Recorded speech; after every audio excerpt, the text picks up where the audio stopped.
নমস্কার। নমস্কার। আপনার নাম? রঘুনাথ কোলে। আপনি কোথা থেকে এসেছেন? আমি কলকাতা থেকে এসেছি।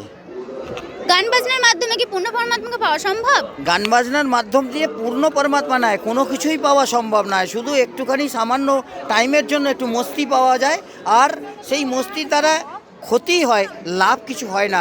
ভগবানকে প্রাপ্তি করতে গেলে ভক্তি করতে হয়, সেই ভক্তিটা হতে হয় সৎ ভক্তি। সেই সদ্ভক্তি একমাত্র এই পৃথিবীর বুকে সন্ত রামপাল মহারাজ প্রদান করছে। বাকি আর কোনো গুরু নেই যে সেই পূর্ণ ভক্তিকে প্রদান করবেন।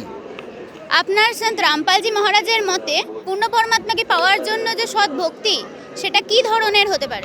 সেটা এই ধরনের হতে পারে গীতা বেদ আধারে। যেমন গীতা অধ্যায় 17-23 নম্বর শ্লোকে লেখা আছে ওং তৎসৎ।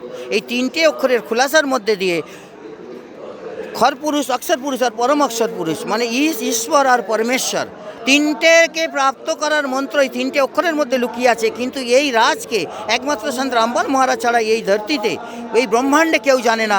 এটা একদম প্রমাণ বেদেতে আর গীতাতে দুটোতেই লেখা আছে। কিন্তু উনি হচ্ছেন সেই পূর্ণ সন্ত, যে গীতাধ্যায় 4:34 লেখা আছে। পূর্ণ সন্তের পরিচয় গীতাধ্যায় 15 শ্লোক নম্বর 1 থেকে 4 বর্ণন করা আছে। সেই সন্তের এক পরিচয় ওখানে লেখা আছে, আর আমাদের সেটা পড়ে বুঝে নিতে হবে, জেনে নিতে হবে। তবেই আমরা সেই মুক্তির রাস্তা বা ভক্তি, পূর্ণ ভক্তিকে আমরা প্রাপ্ত করতে পারবো। আপনাদের সন্ত রামপালজি মহারাজও কি এই ধরনের ভক্তি নিজে করেন? অবশ্যই, তিনি নিজে না করলে আমাদের শিষ্যদের কি করে করাবেন? যে গুরু নিজে ভক্তি করে না, খালি শিষ্যদের প্রদান করে দেন, তিনি তো গুরু নয়, তিনি তো গন্ডাল। বহুত বহুত ধন্যবাদ। সাহেব।